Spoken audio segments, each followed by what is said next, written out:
Bienvenidos a esta nueva inmersión en textos que nos hablan desde el pasado. Hoy nos enfrentamos a uno complejo y muy conmovedor, el libro de Jeremías. Hola. Sí, un texto fundamental, Vamos a basarnos en sus 52 capítulos. que es bastante, ¿eh? Hombre, es un compendio enorme. Décadas de profecías, lamentos, historia. Exacto. Nos sitúa en los últimos y muy turbulentos años del reino de Judá, justo antes y durante el exilio a Babilonia. Es, un material intenso, cargado de emoción. Y con una relevancia histórica y teológica tremenda, claro. Estamos hablando del final del siglo VIII, principios del VI antes de Cristo. Una época de cambio total en Oriente Próximo. Totalmente. Babilonia en ascenso imparable, Judá en decadencia.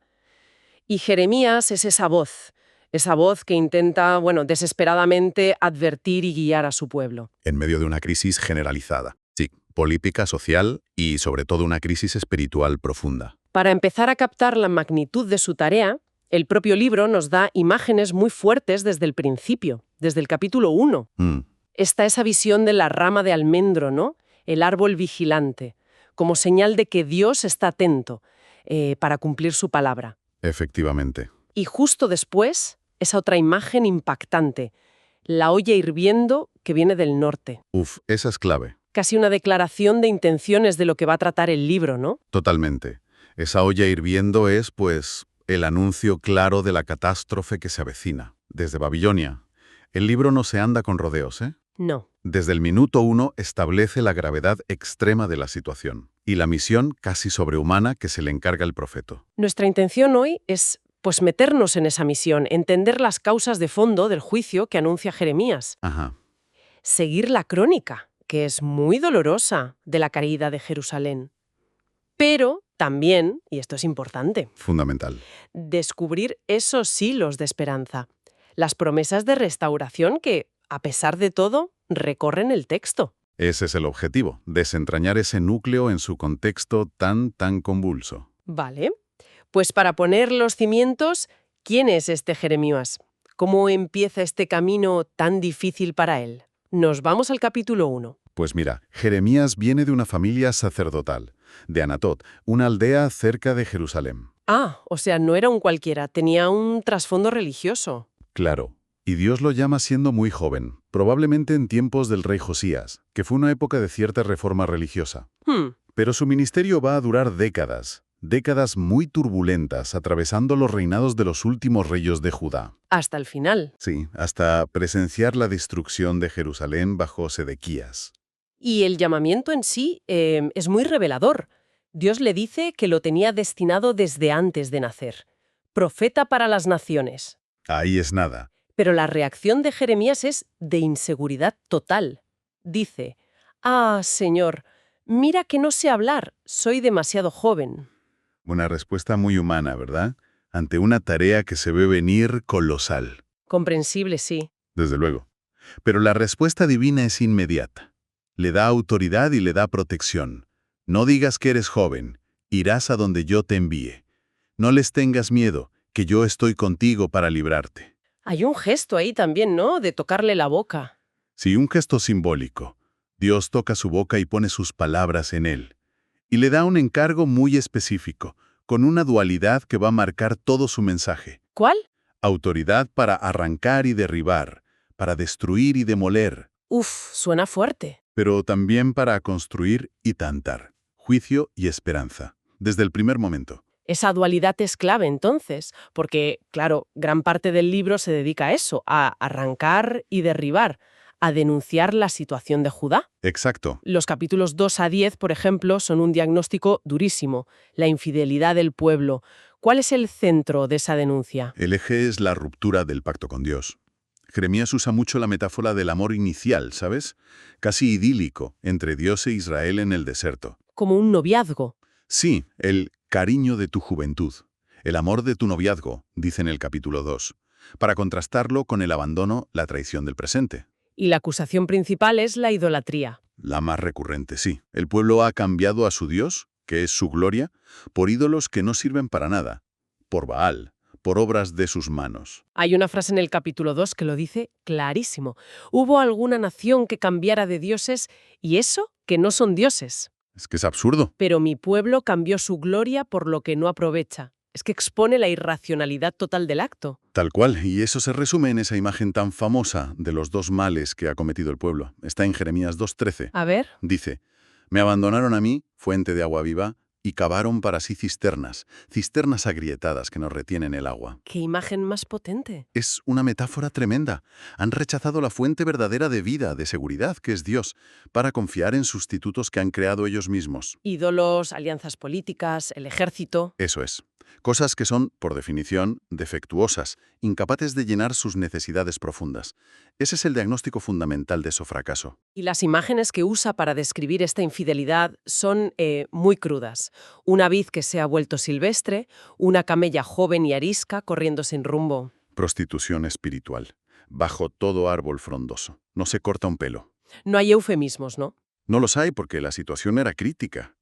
Y es importante entender que esta infidelidad religiosa no era algo abstracto, ¿sabes?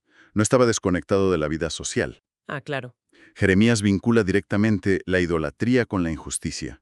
La opresión del extranjero, del huérfano, de la viuda, el derramar sangre inocente, lo dice en el capítulo 7. Denuncia la corrupción generalizada. Sí, de las élites, sacerdotes que no enseñan la ley, profetas que engañan, gobernantes que no buscan la justicia. Y eso nos lleva a esa escena tan famosa en la puerta del templo, Jeremías 7.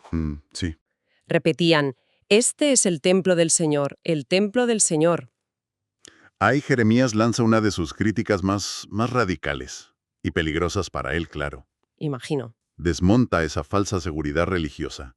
Les dice directamente que de nada sirve ir al templo si tienen las manos manchadas de robo, asesinato, adulterio, perjurio, culto a otros dioses. Les acusa de convertir la casa de Dios en una... En una cueva de ladrones. Así lo dice en Jeremías 7:11. El mensaje es demoledor. Desafía de frente al poder religioso. El ritual sin ética es una farsa. Exacto. Les recuerda lo que pasó con el santuario de Silo, que fue destruido tiempo atrás. Como advertencia. La presencia divina no está garantizada sin condiciones. La obediencia y la justicia importan más que los sacrificios. Es una llamada a la coherencia total.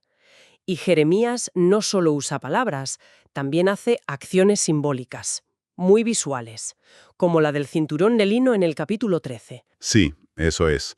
Una parábola actuada, digamos. ¿Cómo era? Compra un cinturón de lino fino, se lo pone, que simboliza la relación íntima que Dios quería con Judá, y luego Dios demanda esconderlo junto al río Éufrates. ¿Y qué pasa? Que se pudre por la humedad. Y ese cinturón podrido, inútil, representa el orgullo de Judá y Jerusalén, que será quebrantado. Su corrupción los ha vuelto inservibles para Dios, como el cinturón echado a perder. Y en contraste con esa inutilidad está el caso de los recabitas. En el capítulo 35. Un clan que sí era fiel a las normas de un antepasado. Es un contraste tremendo, hecho para avergonzar a Judá. Los recabitas obedecían a rajatabla las órdenes de su ancestro Jonadab. No beber vino, no construir casas, vivir en tiendas. Y Jeremías los pone como ejemplo. Claro. Les dice, si ellos son fieles a un mandato humano de hace siglos, ¿cómo es posible que Judá ignore una y otra vez los mandatos de Dios, transmitidos por los profetas? La lealtad de los recabitas resalta todavía más la deslealtad de Judá. Ante esta desobediencia tan profunda, esa negativa a escuchar, el juicio parece inevitable. ¿Cómo describe Jeremías la ejecución de ese juicio? Los capítulos 4 a 6, el 21, el 25, pintan un cuadro muy oscuro. Lo describe con imágenes de terror, de caos. El enemigo del norte, Babilonia, es como un león que sale de su guarida. Un destructor de naciones, imparable. Uf. Su avance es como nubes de tormenta, sus carros de guerra como un huracán, sus caballos más veloces que las águilas. Genera pánico absoluto, desolación, ciudades en ruinas. Las descripciones son muy gráficas. Buscan sacudir a la gente. Y a pesar de esa dureza, de esas advertencias tan terribles, parece que la llamada al arrepentimiento sigue ahí, ¿no? Casi hasta el final. Hay una tensión. Sí, esa tensión es constante. Dios insiste a través de Jeremías. Vuelvan ahora cada uno de su mal camino. Párense en los caminos y miren, pregunten por los senderos antiguos cuál es el buen camino y anden por él. La puerta parece seguir abierta. Parece, pero la respuesta que el libro atribuye al pueblo y a sus líderes es, una y otra vez, la negativa. no andaremos, no escucharemos. Hay una obstinación que, sella su destino. Y en este contexto, con el juicio ya casi encima, Jeremías hace otra acción simbólica muy provocadora. Se pone un yugo de madera en el cuello. Capítulo 27. Sí, eso fue tremendo. Un mensaje político y teológico súper impopular. ¿Qué significaba? El yugo simbolizaba la necesidad de someterse, de aceptar el dominio de Nabucodonosor, el rey de Babilonia. Jeremías decía que resistir era inútil, contraproducente, que la voluntad de Dios en ese momento histórico era aceptar el yugo babilónico, como castigo, sí, pero también como forma de preservar un resto del pueblo. Ir contra Babilonia era ir contra el plan de Dios en ese momento. Exactamente. Y claro, esto lo puso en conflicto directo con otros profetas. Profetas que daban un mensaje más optimista, más nacionalista. El enfrentamiento con Hananías en el capítulo 28. Ese es un episodio dramático. Hananías contradice a Jeremías en público. Le quita el yugo de madera del cuello, lo rompe. ¡Qué fuerte! Y profetiza que Dios romperá el yugo de Babilonia en 2 años. Que volverán los exiliados, los tesoros del templo. Vamos, el portavoz de la falsa esperanza, del deseo que ignora la realidad del pecado y del juicio. ¿Y cómo reacciona Jeremías? Le responde que Dios cambiará ese yugo de madera roto por uno de hierro, mucho más pesado. Y le anuncia la muerte al propio Hananías ese mismo año, por predicar rebelión. ¿Y se cumple? Sí, Hananías muere poco después. Es un choque frontal sobre quién es el verdadero profeta. Incluso cuando ya ha habido deportaciones a Babilonia, el mensaje de Jeremías sigue yendo a contracorriente. La carta que manda a los exiliados en el capítulo 29 es sorprendente. Muy sorprendente para ellos, sí. Les dice que no esperen una liberación rápida. Al contrario, les dice que se instalen en Babilonia para largo. Que hagan vida normal allí. Exacto. Construyan casas y habítenlas. Planten huertos y coman de su fruto. Cásense, multiplíquense allá. Busquen la paz y la prosperidad de la ciudad a la que los he deportado. Increíble, buscar la paz de Babilonia. Porque si ella prospera, también ustedes prosperarán. Les pide integrarse y orar por el bienestar de Babilonia, su ciudad de cautiverio. Y les da un plazo, 70 años de exilio antes del retorno. Y otra vez les advierte contra los falsos profetas que prometen un regreso fácil. Y al final, claro, la catástrofe anunciada llega. Los capítulos 39 y 52 narran la caída de Jerusalén. Son los capítulos que cuentan el cumplimiento de las profecías. Describen el asedio larguísimo de los babilonios, el hambre terrible dentro de la ciudad, la brecha en las murallas, la huida del rey Sedequías, su captura, el juicio espantoso en Riblá. Donde ve morir a sus hijos. Sí, antes de que lo cegaran y se lo llevaran cautivo. Y luego la destrucción sistemática de Jerusalén y del templo por Nabuzaradán, el comandante babilonio. La ciudad arrasada, la mayoría de la gente deportada. Es la crónica del desastre total. Todo este proceso, décadas anunciando un mensaje tan duro, siendo rechazado, tuvo que tener un coste personal enorme para Jeremías.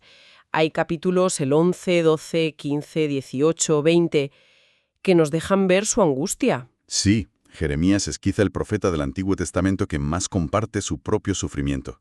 Sus luchas internas, sus confesiones, como se las llama a veces, son de una honestidad brutal. Sufrió una oposición terrible. Feroz. Amenazas de muerte de su propia gente, de Anatot, perseguido por las autoridades. El sacerdote Pasur lo mandó a azotar, lo puso en el cepo. Se sintió terriblemente solo, aislado. Y expresa un dolor que va más allá de lo físico. Hay una crisis espiritual muy profunda. Llega a acusar a Dios. Sí, dice, «Me sedujiste, Señor, y me dejé seducir. Fuiste más fuerte que yo y me venciste. Soy el hazme reír de todos». Es como si se sintiera engañado, forzado a llevar una carga insoportable. Es una lucha interior tremenda. Tremenda. Siente la palabra de Dios como un fuego ardiente dentro, que no puede callar aunque le traiga sufrimiento y burla. Cuestiona la justicia de Dios, por qué prosperan los malos mientras Él sufre por ser fiel. Llega a maldecir el día en que nació. Son expresiones de una angustia existencial muy, muy honda. Es el coste humano de ser la voz de Dios en tiempos tan oscuros. Esa honestidad tan cruda sobre su propia fragilidad, sus dudas, es lo que lo hace paradójicamente más cercano, ¿no? Más creíble. No es un superhéroe. Exactamente. Pero lo asombroso es que, incluso en medio de esa oscuridad, de ese cuestionamiento, Jeremías no abandona. No tira la toalla. No, reafirma su confianza última en Dios. Dice, «Pero el Señor está conmigo como un guerrero poderoso. Por eso mis perseguidores tropezarán». A pesar de todo el dolor, sigue poniendo su causa en manos de Dios. Esa mezcla de vulnerabilidad extrema y resiliencia es única. Y es crucial entender que, a pesar de todo el énfasis en el juicio, en la destrucción, el mensaje de Jeremías no termina ahí. Hay una corriente de esperanza, de promesa de restauración, a veces subterránea, a veces muy explícita. Los capítulos 30-33 sobre todo. Absolutamente, fundamental. Sería un error leer Jeremías solo como un libro de condena. En medio de la noche más oscura, anuncia un amanecer. Habla de un futuro rey justo. Sí, un renuevo justo, del linaje de David, que reinará con sabiduría, establecerá la justicia, cuyo nombre será El Señor es nuestra justicia, una clara esperanza mesiánica. Y los capítulos 30 y 31, el libro de la consolación. Están llenos de promesas vibrantes, el regreso del exilio, la reconstrucción de la nación, la sanación de las heridas, la transformación del lamento en alegría, en danza. La imagen de Raquel, la matriarca, llorando por sus hijos exiliados, y Dios consolándola con la promesa de que volverán del país enemigo. Es increíblemente tierna en medio de tanta dureza. Lo es, y en el corazón de estas promesas de restauración está una de las cumbres teológicas del Antiguo Testamento, la promesa del nuevo pacto, en Jeremías 31. Detengámonos un momento aquí. ¿Qué tiene de radicalmente nuevo este pacto que anuncia Jeremías? Es una transformación profundísima de la relación entre Dios y su pueblo. A diferencia del pacto del Sinaí, el de Moisés, basado en la ley escrita en piedra. Una ley que rompían constantemente. Exacto. Pues este nuevo pacto será interiorizado. Dios dice, «Pondré mi ley en su mente y la escribiré en su corazón. Yo seré su Dios y ellos serán mi pueblo». O sea, la obediencia no vendrá de fuera. No, vendrá de una transformación interna, del corazón, de la mente. Implica un conocimiento mucho más directo, más personal, de Dios, ¿verdad? Justo. Ya no dependerán tanto de intermediarios. Dice, ya no tendrán nadie que enseñar a su prójimo, diciendo, «Conoce al Señor, porque todos, desde el más pequeño hasta el más grande, me conocerán». Y la base de todo esto. ¿El perdón? El perdón radical y definitivo de Dios. Porque perdonaré su maldad y no me acordaré más de sus pecados. Es una promesa de borrón y cuenta nueva, de una relación restaurada a un nivel mucho más profundo. Es una visión asombrosa, sobre todo viniendo de un profeta que ha visto y anunciado tanta destrucción. Y él mismo protagoniza un acto de fe increíble que simboliza esa esperanza. La compra de un campo en Anatot, en pleno asedio de Jerusalén. Capítulo 32. Y Dios le ordena comprar un terreno familiar en su pueblo, que además estaba ocupado por el enemigo. Y lo hace. Realiza toda la transacción legal, con testigos, escrituras. Es un acto profético potentísimo, una inversión tangible en el futuro. Simboliza la fe en que la vida volverá. Exacto. La fe inquebrantable de Jeremías y de Dios, en que, a pesar de la catástrofe, la vida normal, comprar tierras, cultivar campos, viñedos, volverá a Judá. Es apostar por la promesa contra toda evidencia. Tela. También hay otra imagen interesante para entender cómo veía Dios el futuro, la de los higos buenos y malos, en el capítulo 24. Sí, es una visión que, digamos, reinterpreta la situación de los exiliados. Los que ya habían sido deportados a Babilonia son como una cesta de higos buenos, muy buenos. Aunque estén en el exilio. Sí. Dios los ve como el resto esperanzador, aquellos a quienes dará un corazón para conocerme, y sobre quienes cumplirá sus promesas de restauración. ¿Y los malos? Pues el rey Sedequías y los que se quedaron en Jerusalén o huyeron a Egipto son los higos malos, tan malos que no se pueden comer, destinados al desastre. Es una perspectiva sorprendente, ¿eh? Sí, que el futuro no estaba con los que se quedaron aferrados a la tierra, Sino con los que pasaron por el fuego del exilio. Y finalmente, el libro también se ocupa del destino del instrumento del juicio, de Babilonia misma. Los capítulos 50 y 51 son largas profecías sobre su caída. Correcto. El imperio que Dios usó para juzgar a Judá no es inmune al juicio. Por su propia arrogancia, su crueldad, su orgullo, Babilonia también caerá. Se anuncia su destrucción. Total. Y se llama a los exiliados israelitas a huir de ella cuando llegue el momento. Jeremías culmina estas profecías con otro acto simbólico. ¿Cuál? Hace escribir todas estas calamidades en un rollo, se lo da a un oficial Seraías y le dice que al llegar a Babilonia lo lea en voz alta y luego lo ate a una piedra y lo tire al río Éufrates. ¿Para qué? Diciendo, así se hundirá Babilonia y no se levantará más. El instrumento del juicio será juzgado a su vez. Si tuviéramos que, destilar la esencia de este viaje tan intenso por Jeremías, ¿cuáles serían las claves fundamentales que nos deja? A ver, creo que, primero, el retrato de una vocación profética vivida hasta el final, con todo su dolor y soledad en un momento crítico. Sí. Segundo, la denuncia implacable de la infidelidad humana, idolatría, injusticia social como raíz del desastre. Tercero. La soberanía de Dios actuando en la historia, tanto para juzgar como, al final, para restaurar. Y cuarto, y quizá lo más importante, La esperanza. la promesa de una esperanza que va más allá de lo político. La visión de un nuevo pacto basado en la transformación del corazón humano y el perdón de Dios. Y pensando en quien nos escucha hoy, ¿qué ecos, qué relevancia podemos encontrar en estas páginas tan antiguas? Pues toca fibras muy profundas, muy universales, ¿no? La tensión entre la libertad humana para elegir y las consecuencias de esas elecciones, personales y colectivas. La lucha constante entre la fe auténtica, que implica justicia, coherencia, y una religiosidad superficial usada como escudo. La dificultad de mantener la esperanza en crisis. Eso es. Y el desafío, siempre actual, de discernir y decir la verdad, aunque sea incómoda, en un mundo lleno de cisternas agrietadas, de falsas seguridades. Para terminar nuestra conversación, quizá podríamos dejar una reflexión abierta. Esa promesa central de Jeremías, el pacto escrito en el corazón, ese conocimiento íntimo de Dios. Exacto. Quizá la pregunta que Jeremías nos sigue haciendo hoy es, en nuestro contexto, con tantas voces externas compitiendo por nuestra atención, ¿qué significa realmente buscar y vivir desde esa ley interior? ¿Cómo se cultiva ese conocimiento directo, personal, de lo fundamental que anunciaba Jeremías? Y por otro lado, ¿cómo identificamos hoy nuestras propias cisternas agrietadas? Esas seguridades ilusorias en las que ponemos la confianza en lugar de buscar la fuente de agua viva. Esa tensión, ¿no?, entre la autenticidad interior y las dependencias externas. Sigue siendo un desafío central, para la vida espiritual y para la ética. Sin duda.